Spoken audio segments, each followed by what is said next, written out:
अ, संपूर्ण महाराष्ट्रामध्ये छत्रपती शिवाजी महाराज महाराजाश्व समाधान शिबिर अभियान टप्पा 1 राबवण्याबाबत महसूल मंत्रालयाने दिनांक 18 फेब्रुवारी 2026 रोजी एक जी-आर जारी केलेला आहे.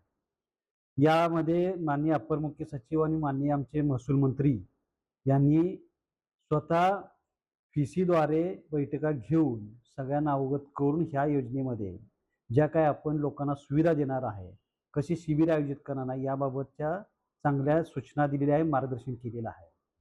या अभियानाच्या माध्यमातून आपण जे अगदी खेडेगावातील, तळागाळातील जे सर्व स्तरावरचे लोक आहेत, यांना त्यांच्या गावच्या ठिकाणी वेगवेगळ्या प्रकारचे दाखले उपलब्ध करून देणे.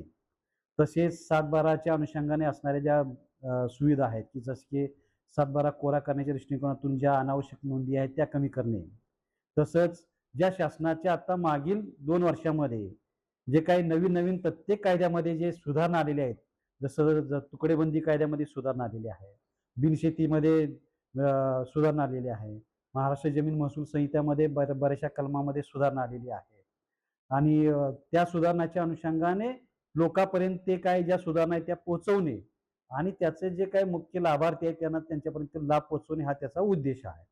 अर्थात हा सुविधा आणि त्या योजना तिथं पोहोचवण्यासाठी तिथले जे काय असतील स्थानिक पत्रकार, तिथले लोकप्रतिनिधी, तिथले सर्व विभागाचे आमचे प्रशासकीय विभागातील कर्मचारी, अधिकारी आणि तिथले सगळे नागरिक यांना एकत्रित करून त्या ठिकाणी त्या त्या अशा प्रकारची शिबिरं राबवण्याचे शासनानं ठरवलेलं आहे. त्याप्रमाणे शासनाने स्वतःच प्रोग्राम करून दिलेला आहे. जसं की 7 मार्चपासून ते 18 मे पर्यंत हा प्रोग्राम आहे.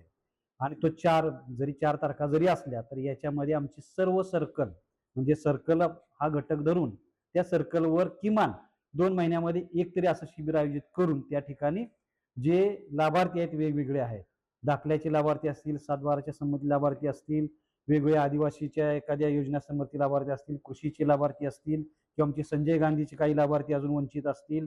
जे वंचित लाभार्थी शोधणे आणि त्यांना त्यांचे फॉर्म त्या जागेवर भरून घेणे आणि त्यांना शक्यतो लवकर त्यांना तो लाभ देणे हा या योजनेचा मुख्य उद्देश आहे. आमच्या प्रत्येक सर्कलला एक पालक अधिकारी जो की उपविभागीय अधिकारी, तहसीलदार, नायब तहसीलदार या दर्जाचा पालक अधिकारी नेमलेला आहे. तो पालक अधिकारी त्या ठिकाणी पूर्वतयारी करून घेणे, ह्या योजनांची प्रसिद्धी, या शिबिरांची प्रसिद्धी देणे, योजनांची माहिती देणे, आगाऊ जे काही फॉर्म वाटप करायचे आहे ते फॉर्म वाटप करून घेणे आणि ज्या दिवशी तो तिथं शिबिराचा दिवस ठरलेला आहे त्या ठिकाणी सगळं नियोजन करून त्या ठिकाणी शिबिर चांगल्या प्रकारे पूर्ण होईल या दृष्टिकोनातून कार्यवाही करण्यासाठी त्याची जबाबदारी आपण फिक्स केलेली आहे. मग आपल्या दोन्ही तालुक्यामध्ये कर्जत आणि कर्जतमध्ये अशा प्रकारचे सगळी पूर्वतयारी झालेली आहे. त्याविषयी आवश्यक बॅनर्स असतील, काही कॅची मटेरियल जे आहेत की ज्यायोगे लोक तिकडे आकर्षित होऊन येतील आणि आपला लाभ घेतील याबाबतच्या काही स्लोगन तयार करणे, ग्रामपंचायतीच्या माध्यमातून तिथे माहिती देणे, या प्रकारचं आत्ताच आपण सांगितल्याप्रमाणे तुमच्या ज्या सूचना आहेत की जसं आदिवासी बांधव हा घटक आमच्याकडे कर्जतमध्ये जास्त अजून बऱ्याचशा योजनेपासून वंचित आहे.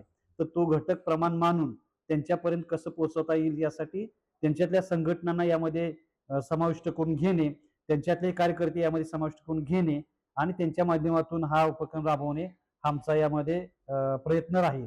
मी आवाहन करतो आपल्या मार्फत सर्व जनतेला आणि सर्व नागरिकांना आणि आपल्याला सुद्धा की हे जी काही आमची योजना आहे, योजनेमध्ये आम्ही जी शिबिरं ठरवलेली आहेत, त्याची आपल्या मार्फत आपण सुद्धा याची प्रसिद्धी करावी. ज्यायोगे रास्त लाभार्थी आहेत ते त्या ठिकाणी येतील आणि आपल्या ह्या वेगळ्या योजनांचा फायदा घेतील आणि खऱ्या अर्थानं त्यांना जे काही लाभार्थी आहेत त्यांना त्याचा लाभ होईल.